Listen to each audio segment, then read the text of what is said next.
She pulled a reverse Uno card.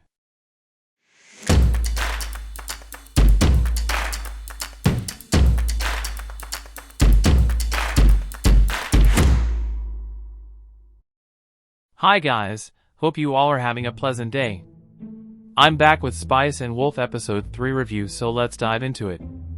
At first we see Holo and Lawrence arrive at Pazio town.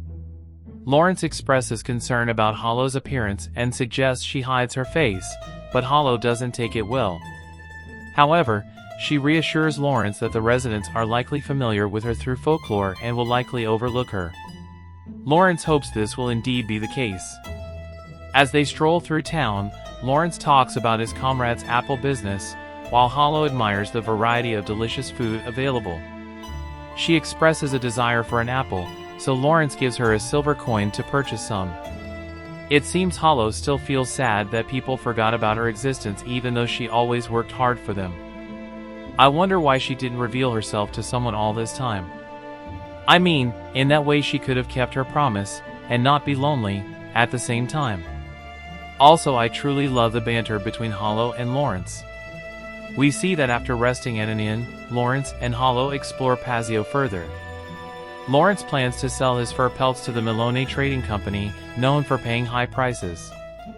He also intends to investigate the information provided by zheren.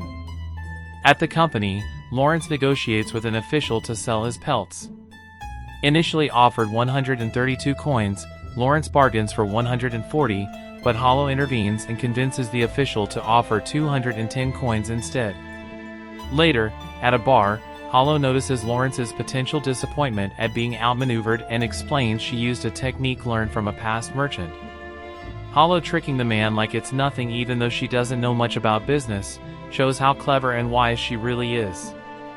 Also, Lawrence being upset is quite realistic, because he grinded his way through to be a good merchant, and from his perspective Holo knows nothing about trading, so it's understandable why Lawrence's ego got hurt a bit, although it was childish. Then we see Holo share with Lawrence how she infused the marten fur pelts with an apple scent, believing the official should be impressed by her ingenuity. Lawrence then updates Holo on his progress in gathering information about the silver coins, admitting he hasn't found much yet but is satisfied as long as he doesn't incur losses. Later, zheren arrives and discusses the silver coin situation with Lawrence, agreeing to take only a 10% share of the profits to avoid any responsibility for potential losses. They agree on a settlement date and plan to sign a contract the next day. Back at their room, Lawrence educates Holo on the various types of silver coins and their historical significance. After meeting with and parting ways with zheren, Lawrence and Holo explore Pazio town while discussing the value of the Trini silver coin. The church making coins for all countries kinda implies that their authority far surpasses the majority of the countries, which would mean the church is the most powerful and influential faction of the world. If that is indeed the case, and they end up targeting Holo because of their beliefs in one god, life might become hard for Lawrence and Holo.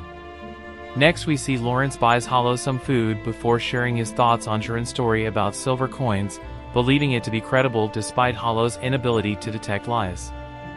They then meet with Lawrence's acquaintance, Weiz, who flirts with Holo.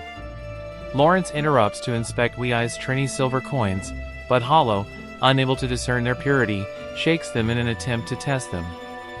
Later, Lawrence questions Holo about her interaction with Weiz, discovering that she does possess coin purity detection skills.